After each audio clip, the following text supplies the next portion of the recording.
ناظرین آداب، پیش قوت سماعت سے محروم افراد کے لیے بلیٹن۔ جموں کشمیر میں کل چھٹے مرحلے کے ضلع ترقیاتی کونسل انتخابات خوش اسلوبی سے مکمل ہو گئے۔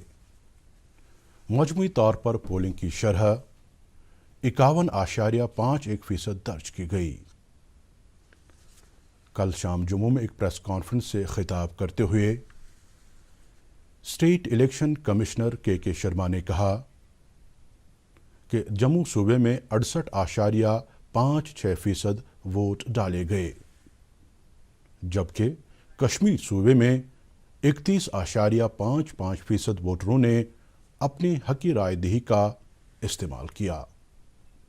انہوں نے کہا کہ صوبہ کشمیر اور صوبہ جموں کے چند پہاڑی علاقوں میں سخت سردی کے باوجود لوگوں نے انتخابات میں جوش و خروش سے حصہ لیا اور پولنگ مجموعی طور پر پرامن رہی۔ کمشنر موصوف نے کہا کہ جموں کے پونچھ ضلع میں سب سے زیادہ ووٹ ڈالے گئے، جہاں ووٹنگ کی شرح 76.78% رہی، جبکہ سب سے کم ووٹ کٹھوعہ ضلع میں پڑے، جہاں ووٹوں کی شرح 60.95% درج کی گئی۔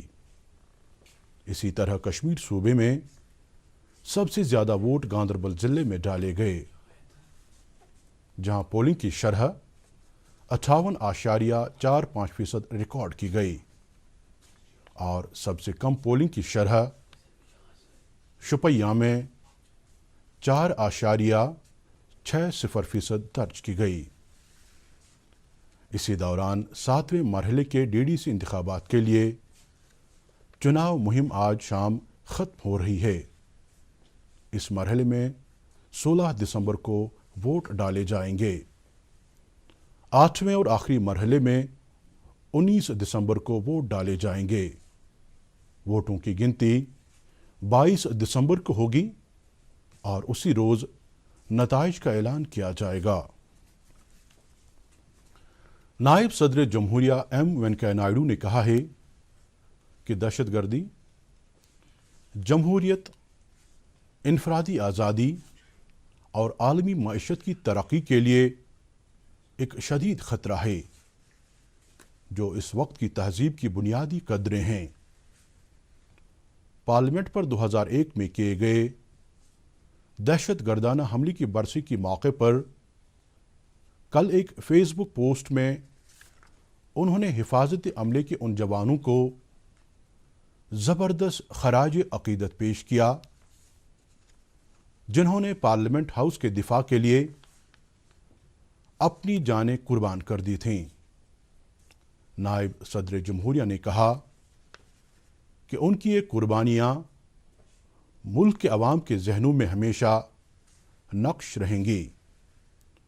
دہشت گردی کے خلاف اقوام متحدہ کے ایک کنونشن کی منظوری کے لیے بھارت کی تجویز پر توجہ دلاتے ہوئے نائب صدر جمہوریہ نے کہا کہ مختلف بر اعظموں کے بہت سے ملک اس سلسلے میں بھارت کے حامی ہیں۔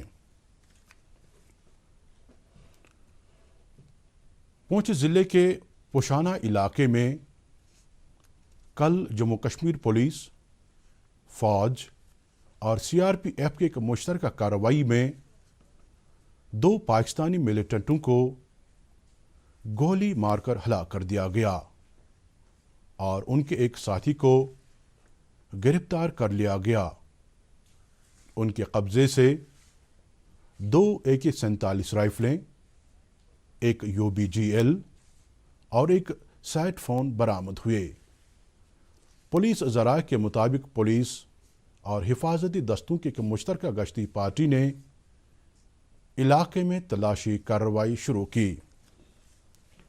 تلاشی کے دوران پولیس نے چھپے ہوئے ملیٹنٹوں کو اس بات پر آمادہ کرنے کی کوشش کی کہ وہ خود سپردگی کریں، لیکن انہوں نے حفاظتی دستوں پر فائرنگ شروع کر دی، جس کے بعد دونوں طرف سے گولیاں چلنے کے نتیجے میں 2 ملیٹنٹ کو ہلاک کر دیا گیا اور ان کے ایک ساتھی کو پکڑ لیا گیا۔ موہرا اوڑی میں قائم تواریخی اہمیت کے حامل جموں کشمیر کے پہلے پن بجلی پروجیکٹ کے احیاء نو کے لیے مفصل پروجیکٹ رپورٹ JKSPDC نے مرتب کی ہے۔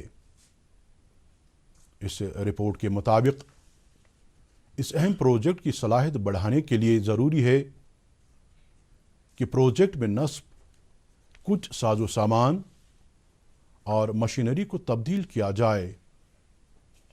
مقامی لوگوں نے مرکزی سرکار اور جموں کشمیر انتظامیہ کی اس پہل پر اطمینان کا اظہار کیا ہے۔ جموں کشمیر سے تعلق رکھنے والے 33 سرپنچوں پر مشتمل قافلہ آج سے 19 دسمبر تک 5 روزہ تربیتی دورے پر اتراکھنڈ جا رہا ہے۔ دورے کے حوالے سے سیکرٹری دیہی ترقی و پنچایت راج شیتل نندا نے پنچایت بھون جموں میں ان سرپنچوں سے اظہار خیال کیا۔ جموں کشمیر کے مختلف اضلاع سے تعلق رکھنے والے ان سرپنچوں کو اس دورے کے دوران وہاں مختلف فلیگ شپ اسکیموں کی مؤثر عمل آوری کے حوالے سے طریقہ کار اور عمل کے مختلف مراحل کے حوالے سے جانکاری فراہم کی جائے گی۔ جموں کشمیر میں کل کووڈ-19 کے 382 نئے معاملات کی تصدیق ہوئی ہے، جن میں 198 کا تعلق کشمیر صوبے سے جبکہ 184 کا تعلق جموں ڈویژن سے ہے۔ اس دوران 505 کورونا مریض صحت یاب ہوئے ہیں۔ دریں اثنا پچھلے 24 گھنٹوں کے دوران 6 کورونا مریضوں کی موت واقع ہوئی ہے، جن میں سے 3 کا تعلق کشمیر وادی سے جبکہ 3 کا تعلق جموں صوبے سے ہے۔ ضلع ترقیاتی کمشنر بارہمولہ نے کل متعلقہ افسران کے ہمراہ مشہور سیاحتی مقام گلمرگ کا دورہ کر کے ایک میٹنگ کے دوران موجودہ سرمائی سیزن کے حوالے سے کیے گئے انتظامات کا جائزہ لیا۔ اس موقع پر انہوں نے متعلقہ افسران پر زور دیا کہ وہ بلا خلل پینے کے پانی اور بجلی سپلائی کو یقینی بنائیں۔ انہوں نے کسی بھی صورتحال کا مقابلہ کرنے کے لیے مشینری اور افرادی قوت کو تیار رکھنے کی بھی ہدایت دی۔ انہوں نے ونٹر ٹورزم کے حوالے سے انتظامات کا بھی جائزہ لیا۔ بھارتی ریزرو بینک نے بڑے پیمانے پر رقم کی بروقت لین دین کی سہولت RTGS کی سہولت دن رات فراہم کر دی ہے۔ اس کا اعلان RBI کے گورنر شکتی کانتا داس نے کیا۔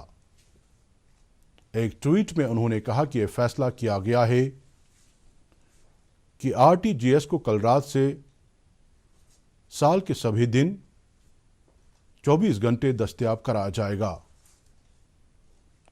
RBI کے گورنر نے کہا کہ بھارت دنیا کے ان چند ملکوں میں شامل ہو گیا ہے جو اپنا RTGS نظام سال کے سبھی دنوں میں دن رات جاری رکھتے ہیں۔ اس سے پہلے صارفین کے لیے RTGS لین دین کی سہولت ہفتے کے کام کاج والے سبھی دن صبح 7 بجے سے شام 6 بجے تک دستیاب رہتی تھی۔ RTGS نظام زیادہ بڑی رقوم کے بروقت لین دین کے لیے استعمال کیا جاتا ہے۔ ریلوے کی وزارت نے غیر ریزرو ٹکٹ جاری کرنے سے متعلق میڈیا کی خبروں کو مسترد کر دیا ہے اور کہا ہے کہ سبھی ریل گاڑیاں صرف ریزرویشن کے تحت چلائی جا رہی ہیں۔ ایک بیان میں وزارت نے وضاحت کی ہے کہ تہواروں کے موقع پر چلنے والی خصوصی ریل گاڑیوں اور کلون ریل گاڑیوں سمیت جو مکمل طور پر ریزرو ریل گاڑیاں چلانے سے متعلق پالیسی میں کوئی تبدیلی نہیں کی گئی ہے۔ وزارت نے کہا کہ زونل ریلویز کو غیر ریزرو ٹکٹ جاری کرنے کی اجازت مضافاتی علاقوں اور کچھ مقامی پیسنجر ریل گاڑیوں کے لیے دی گئی ہے۔ اس کے ساتھ ہی یہ بلیٹن ختم ہوتا ہے۔